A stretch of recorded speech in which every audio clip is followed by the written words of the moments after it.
Dy ishin arsyet e prishjes së konsensusit mes demokratëve dhe socialistëve për nismën e qeverisë për dhënia amnistie e arritur të martën në mbledhjen e Komisionit Parlamentar të Ligjeve. Pas miratimet me konsensus në parim të projektligjit, mbledhja e Komisionit të Ligjeve këtë të mërkur solli amendime të reja nga deputetet e Partisë Socialiste, të cilat u rrëzuan me forcën e kartonit nga deputetët demokrat. Propozimi i parë i opozitës kishte të bënte me mos përfshirjen në projektligjin e amnistisë për dy vepra të kodit penal ushtarak, që ka të bëjë me plagosin e rënd me dashje dhe shpërdorimin e detyrës nga drejtuesit ushtarak.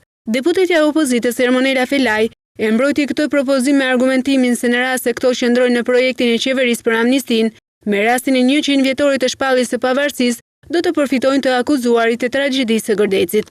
Demokratët nuk pranuan këtë propozim të opozitës, duke argumentuar se ky amendim nuk është bërë në seancën e parë të shqyrtimit të draftit të qeverisë dhe me forcën e kartonit, majoranca e ka rrëzuar. Kjo ishte vetëm çështja e parë për të cilën demokratët dhe socialistët thyen konsensusin mes tyre, pasi propozimet e deputetëve të opozitës në projektligjin e amnistisë ishin të shumtë. Një tjetër propozim i cili solli debate dhe kundërshtim mes palëve, ishte edhe propozimi i Partisë Socialiste për të amnistuar edhe personat e akuzuar apo të dënuar për thirrjen e tubimeve të dhunshme. Një kërkesë kjo që prek direkt të akuzuarit për çështjen e 21 janarit, e cila është rrëzuar nga demokratët. Përfaqësuesja e qeverisë, e cila ka mbrojtur projektin e amnistisë në Komisionin e Ligjeve, Marsida Xhaferellari, deklaroi se këto grup veprash penale kanë qenë gjithmonë pjesë e ndalimit të amnistisë. Shqyrtimi i projektligjit për dhënie amnistie për të burgosurit apo të pandehur që janë në ndjekje penale ka sjellë edhe reagimin e familjarëve të viktimave të tragjedisë së Gërdecit. Me anë të një peticioni, shoqata familjarëve të viktimave të Gërdecit i ka bërë thirrje kuvendit